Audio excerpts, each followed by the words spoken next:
Kundalini rising. I remember my bodies the way this desk remembers the oaken log and tree, the sibling forest from which it came. I remember the basements in which I've dwelled, molishly nudging the shadows through tunnels, lumbering from den to den, a worker ant with the weight of a crumb like a house balanced on my back. I have lived above, becoming 100 eyes of a glass house. Nothing escaped my notice. The sun opened and closed, its third eye on the world. The cabochon moon set its amber until my insect self became transfixed and lapidescent, encased in its protective glow. I've lived without windows in a house black as onyx, becoming all ears for tarantula sounds, sprouting antennae to feel my way around, and marveled at how muted and soft the world becomes when the body is robbed of glass. Now the house I inhabit has many levels. From the upper rooms the moon is 1,000 suns, and I live vertically for the first time.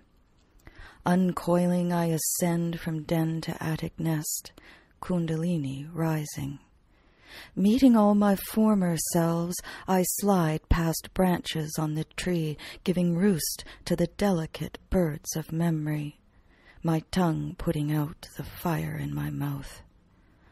I ascend my former bodies, pale as skins along the bone stairs, and brush the sand and flies, the birds and flying ants from my mind, with a hand finally free to shade my eyes. Out of the Blue, for Gwendolyn McEwen. It's the fastest color, driven out of nowhere, no body of its own to rein it in. It's large and ancient, the color both touched and sound, overflowing everything into which it just can't fit.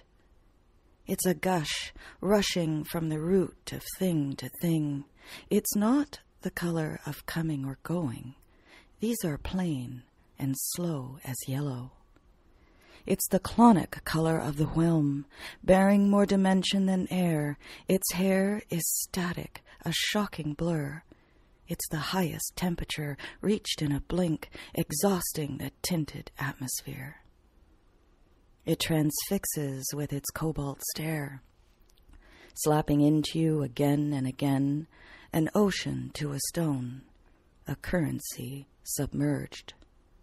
It's the bully sharpening itself, a bolt of metal reaming its tinny charge, its molten mutiny cooling into a stick, still lit with the scent of fear. It's the color that can't find its way home, the lost one, its way forgotten. It's a streak, the color with no close, a failed invisibility collapsing into being, a bruised prostration, a simple vigilance. I want to take it in my lap, stroke the static from its hair, and ground it in a body of croons. I want to pat its fiery hands down and bandage up its burnt feet, and tell it, no matter what, no matter when, my door is always open. Out of the ordinary. Every day I pray for boredom, for nothing to happen. I want a dull life as though underwater, but even there things are sharper and the greenery sublime. Once when swimming I cut myself, my blood coiled like smoke, becoming a blurry incense for something less gentle than me. I pray for boredom because that blur I sometimes see out of the corner of my eye, I know is something swimming into my life, something trailing the shadowy ribbon of itself, but what it is, I can't say. Because I know it's lost or bored, and it finds and amuses itself with people like me. Because just yesterday the police came to my door asking if I'd seen anything out of the ordinary, and I didn't know where to begin. So informed them that the moon, smudged as a thumbprint, never rises in the same place more than a few nights in a row, how sometimes it's so full of itself it interrogates the fields and woods, cribbing light. I identified joy's noesis, wavicles fanning out like hair under water, chatoyant and scunning the surface of things, a kind of molecular showdown. And I told them how you can cut yourself on water, of the thin shadow sharpening itself there, circling, and that it's only a matter of time, so I was glad they came. This, of course, got rid of them, and gave me the sense that some things are never to be, as I watched the oily incense of their exhaust, a smoky ribbon trailing my faithless prayer. Poem in white. Half-bred from absence, fathered by silence, it's the color of paradox. It rejects the weight of the world, the burden of matter. It's the omission of substance. It is and isn't at exactly the same moment. It bears its loss well, having never known anything else. White is the color of laughter held back, of desire waiting, the cup's regret when drained. It's the first color, the primary wound, blindfolded. It's the bowl of ashes you pray over. It flies into fury oblivious. Its heat is absolute. Its memory is porcelain.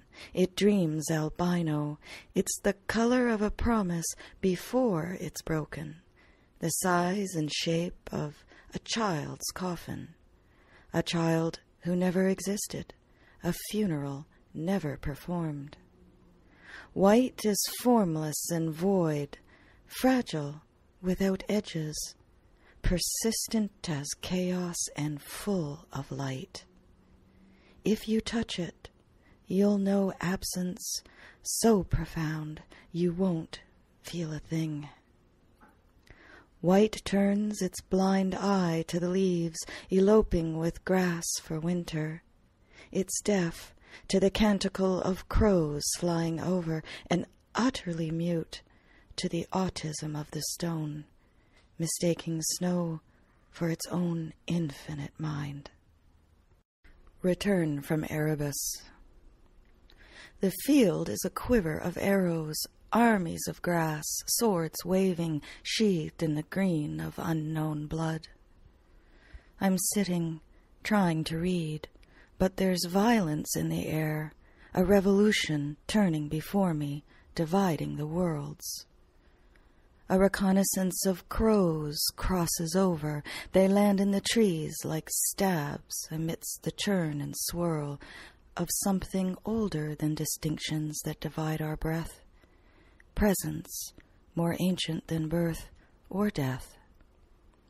It hurls itself along, an ablation of one world by another stalking form, like one divided by zero. It equals the place where all that's parallel finally meets. These pines, black with crows polishing the armor of their eyes.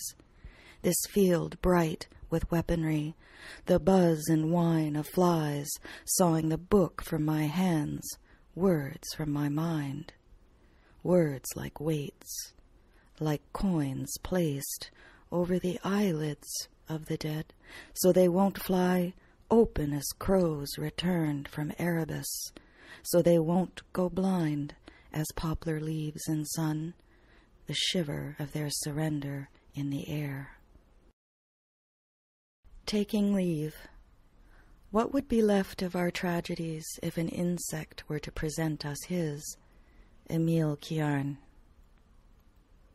The day you died, Mother, I was at the window watching a hawk and crow lock beaks in a death spiral, driving down like a drill through the air and flying apart into pieces, like halves of a single life, taking their leave of this earth. My wings felt heavy as paper. No longer could they occupy the air, so the trees and earth levitated as I fell like a pebble. My antennae went blind, useless as worms on my head, all haptic knowledge lost, dissolved like names I never knew existed. The day you died, Mother, I was learning to read again a poem of death, moving through its white rags and black teeth, its salmon-scented breath. There are too many deaths, too many lives, Mother. Let this be your last. Sound became predatorial. All my legs collapsed, making a pyre beneath me. Iridescence separated until only a black streamer spiraled through my mind as my body split like a brown suitcase full of invisible clothes, oh, terrible and final molt. And I felt a shadow coalesce like a great shell, like the body of my mother, darkening the sky I could no longer see from my deathbed here beneath this leaf.